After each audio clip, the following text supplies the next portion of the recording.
पाहूयात पहलगाम दहशतवादी हल्ल्यामागील पाकिस्तानचा बुरखा आता टराटरा फाटलाय। कारण पाकिस्तान आणि ISIनंच हा हल्ला घडवल्याचा NIAच्या प्राथमिक अहवालातून उघड झालेला आहे।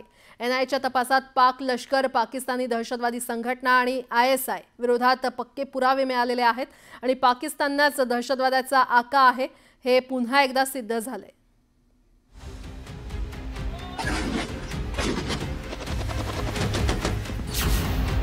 पाकिस्तान नव्हे दहशतवादाची फॅक्टरी।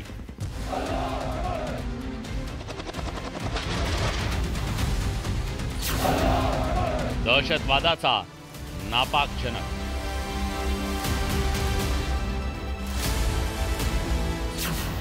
पहलगाम हल्ल्यामागेही पाकच। ISI दहशतवादी आणि लष्कराचा कट।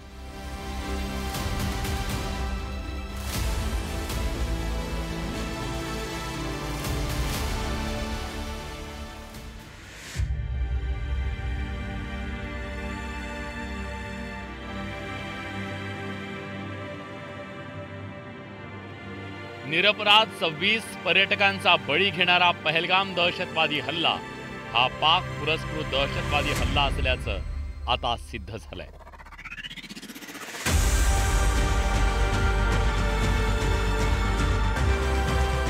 या हल्ल्याचा तपास करणाऱ्या NIAनं सादर केलेल्या प्राथमिक अहवालात पाकिस्तानी दहशतवादी संघटना, ISI आणि पाक लष्कराचं हे कटकारस्थान असल्याचे पुरावे मिळाले।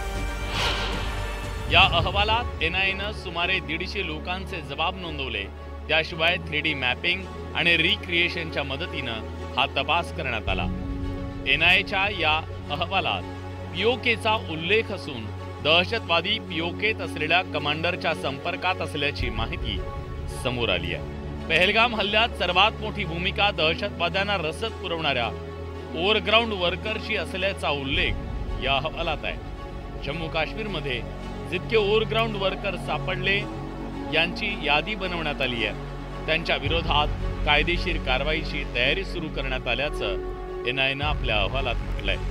आपल्याला प्रूफ मिळालाय आता, तर त्यामुळे आपल्याला आता जगभर हे सगळ्या देशांमध्ये हे स्पष्ट करता येईल की आपण जे म्हणत होतो की पाकिस्तान नेहमीच आतंकवादी कारवायांमध्ये जम्मू आणि काश्मीरमध्ये इन्व्हॉल्ड असतात ते खरं झालं आहे।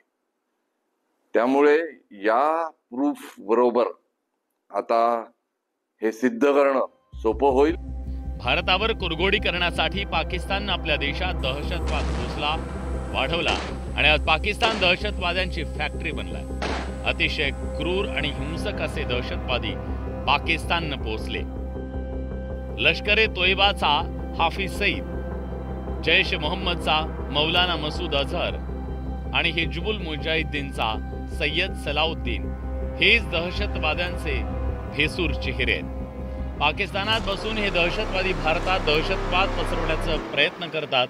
गेल्या अनेक वर्षापासून त्यांच्या दहशतवादी कारवाया सुरू आहेत। पाकिस्ताननं अनेक जिहादी गट पोचले ज्यांचा उद्देश इथलं सरकार उलथवून टाकणं, भारतातला जम्मू काश्मीर ताब्यात घेणं आणि तालिबानला पाठिंबा देणं हे आहे। त्यातून हिजबुल मुजाहिद्दीन ही संघटना तयार झाली। 1997 पासून मुजाहिद्दीन ही लष्कर-ए तोयबा सोबत काम करते। लष्कर-ए तोयबा पाकिस्तान आणि काश्मीर खोऱ्यात सक्रिय असून सर्वात मोठा दहशतवादी गट आहे। लष्कर-ए तोयबाचं पाकिस्तानात मोठं नेटवर्क असून त्याची 2000 कार्यालय आहेत। त्याचबरोबर मसूद अझहरच्या जैश ए मोहम्मदचा काश्मीरवर डोळा आहे। 13 डिसेंबर 2001 रोजी भारतीय संसदेवर झालेल्या हल्ल्यात JEM LTE सोबत सहभागी असल्याचं आढळून आलं। दहशतवादाला आश्रय देणं, दहशतवादी तयार करण्यात पाकिस्तान कुख्यात आहे। अमेरिकेसारख्या महासत्तेवर हल्ला करणाऱ्या ओसामा बिन लादेनलाही पाकिस्तानच्या ओबाटाबादमध्ये आश्रय देण्यात आला होता। अमेरिकेनं लादेनला यमसदनी धाडत पाकिस्तानचा दहशतवादी चेहरा जगासमोर उघड केला होता। दहशतवादी हल्ला झाला तर त्याचं मूळ हे पाकिस्तान आणि अफगाणिस्तानमध्ये असतं. म्हणजे पाकिस्तानमध्ये जे दहशतवादी गट आहेत हे 3 प्रकारचे आहेत आणि तिसरे जे गट आहेत ते भारताच्या विरुद्ध लढत आहेत. म्हणजे लष्कर-ए-तोयबा आहे, जैश-ए-मोहम्मद आहे आणि हिजबुल मुजाहिद आहे. तर याच्यामुळे पाकिस्तान हे आंतरराष्ट्रीय दहशतवादाचं मूळ केंद्र आहे. खरं तर पाकिस्तानचा दहशतवादी चेहरा आज उघड झालेला नाहीये. याआधी सुद्धा जेव्हा भारतावर दहशतवादी हल्ले झाले तेव्हा त्यामागे पाकिस्तानचा हात असल्याचं समोर आलं. 1993 मध्ये मुंबई बॉम्बस्फोटामध्ये 257 जणांचा जीव गेला तर 700हून अधिक जण गंभीर जखमी झाले. त्यावेळी अंडरवर्ल्ड डॉन दाऊदच्या मदतीनं पाकिस्ताननं हा भीषण हल्ला घडवून आणला. आजही दाऊद पाकिस्तानच्या आश्रयाला आहे. 2002 मध्ये गुजरातच्या अक्षरधाम मंदिरात 2 दहशतवाद्यांनी अंधाधुंद गोळीबार करत ग्रेनेड फेकत 31 निष्पापांचा जीव घेतला. सुरक्षा दलानं या दहशतवाद्यांना तिथंच कंठस्नान घातलं. या हल्ल्यात लष्कर-ए-तैबाचा हात होता. 2006 मध्ये मुंबईत झालेल्या लोकल बॉम्बस्फोटात 187 जणांचा जीव गेला तर 817 जण गंभीर जखमी झाले. यामागेही लष्कर-ए-तैबा आणि ISIचा हात होता. 2008 मध्ये मुंबईवर झालेला दहशतवादी हल्ला भारताच्या इतिहासातला सर्वात मोठा दहशतवादी हल्ला होता. यात 175 जणांना आपला जीव गमवावा लागला. या हल्ल्यामागे लष्कर-ए-तैबाचा हाफिज सईद होता.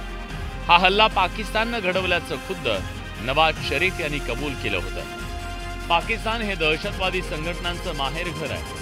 पाकिस्तानी सरकार आणि लष्कराने या दहशतवादी संघटनांना पोचलंय.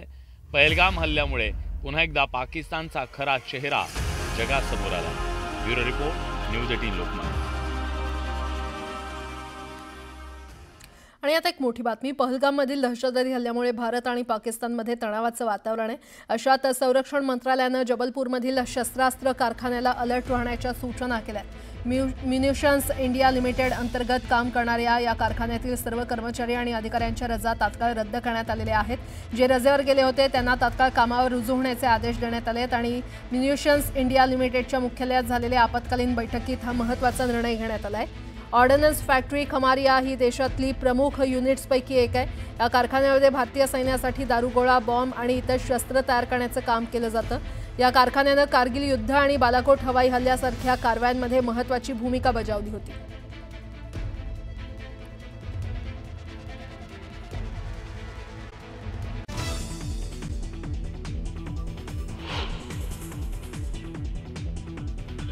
गोव्यात धार्मिक उत्सवादरम्यान चेंगराचेंगरी. उत्तर गोव्यातल्या शिरगाव इथे झालेल्या चेंगराचेंगरीत 7 जणांचा मृत्यू.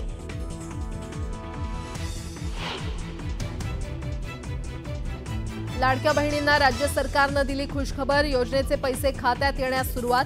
मंत्री अदिती तटकरेंनी ट्विट करत दिली माहिती.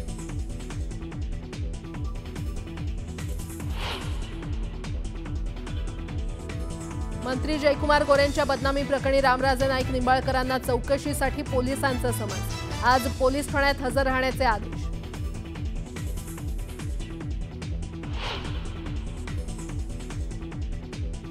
तर मलाही वाटतं अनेक वर्ष मुख्यमंत्री व्हावं पण कुठं जमतंय. अजित पवारांनी बोलून दाखवली इच्छा.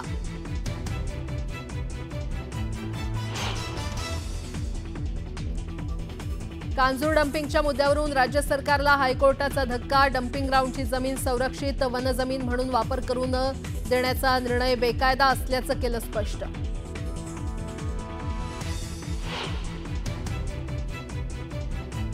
यंदा मान्सून वेळेवर दाखल होण्याचा हवामान विभागानं वर्तवला अंदाज. केरळमध्ये 1 तर राज्यात 6 जूनला दाखल होण्याचा अंदाज.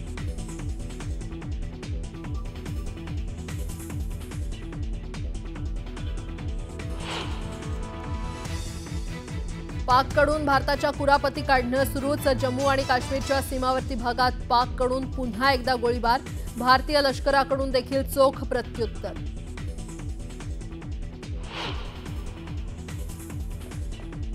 आणि संत ज्ञानेश्वर महाराजांच्या 750व्या जन्मोत्सवानिमित्त आळंदीत सोहळ्याचं आयोजन.